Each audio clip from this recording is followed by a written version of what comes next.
Halo, assalamualaikum warahmatullahi wabarakatuh. Welcome back again with me, Jejak Sirudi, menjejakkan langkah penuh inspirasi. Halo teman-teman, apa kabarnya?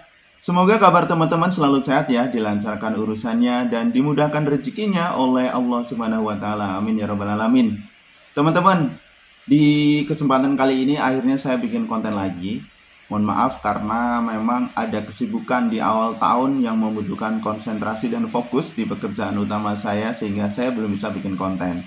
Nah, kali ini saya bikin konten lagi mengenai progres pembangunan jalan tol di Indonesia. Sambil diiringi suara hujan ya di luar sana ya. Semoga suara saya terdengar jelas ya teman-teman. Di konten kali ini saya mengupdate lagi mengenai pembangunan jalan tol Getaci, jalan tol yang menghubungkan Gedebage, Tasikmalaya, Cilacap. Ini sudah bulan Januari ya guys, jadi progres pembangunan jalan tol Getaci itu seperti apa sih? Apakah sudah berjalan? Apakah masih jalan di tempat?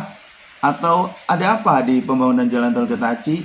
Nah, saya mencoba mencari sumber informasi ini dari berbagai berita yang rilis di media ya teman-teman. Nah, ini sebelumnya kan jalan tol Getaci ini akan memasuki proses lelang.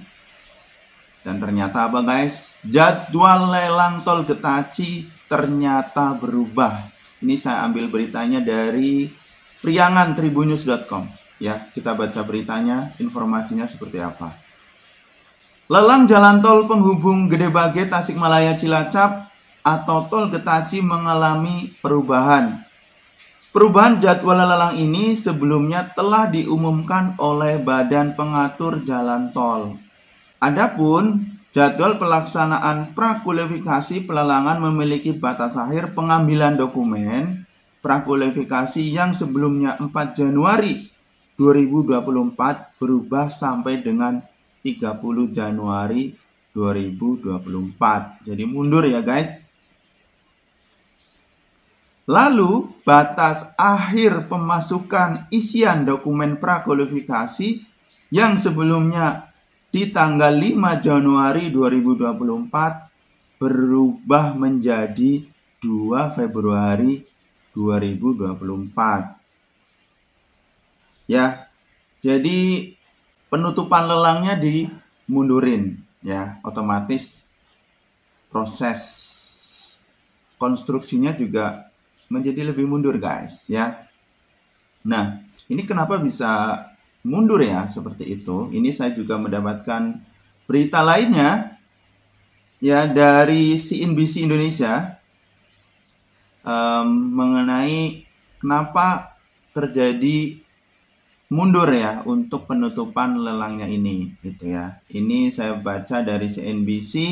Ini berita rilis tanggal 19 Januari 2024 ya.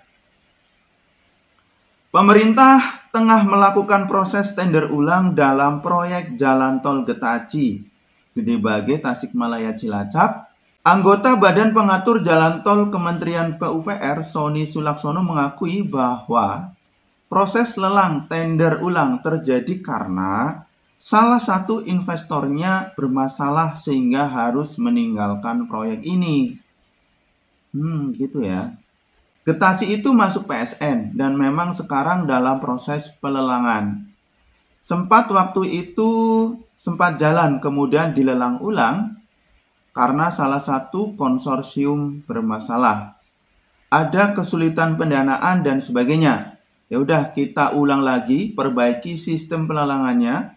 Dan alhamdulillah sekarang masuk proses tender dan diharapkan masuk dokumen awal Januari.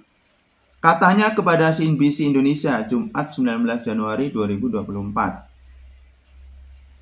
Sebelum memasuki proses tender ulang sudah ada beberapa investor dari sejumlah negara yang tertarik untuk masuk ke dalam proyek tol terpanjang di Republik Indonesia ini.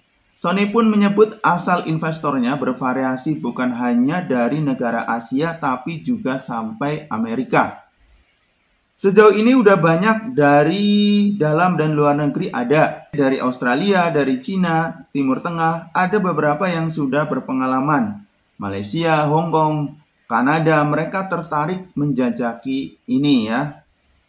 Meski demikian, itu belum dalam bentuk resmi, pasti akan masuk ke dalam proyek ini, melainkan hanya penyampaian ketertarikan.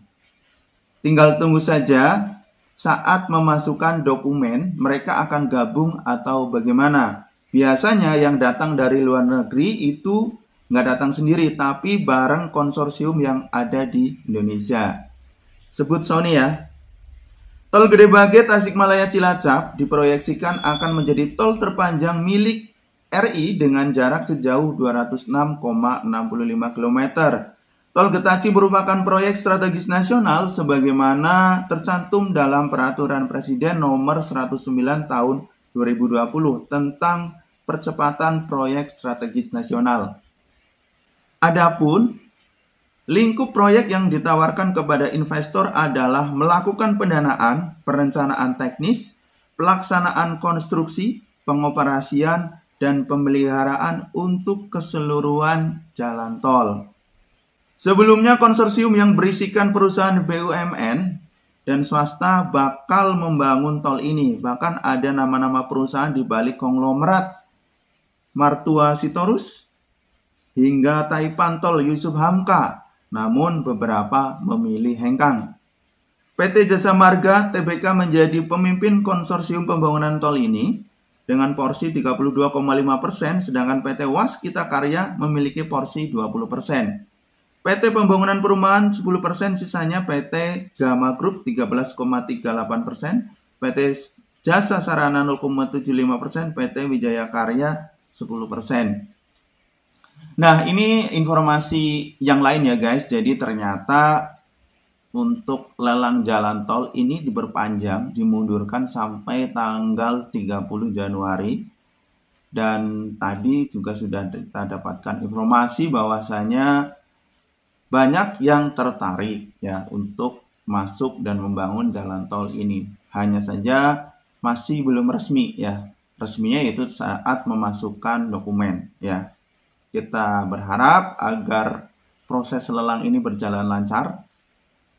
Semoga juga bisa mendapatkan pemenang lelang sehingga proses pembangunan jalan tol ini segera dibangun. Konstruksinya segera dibangun ya guys.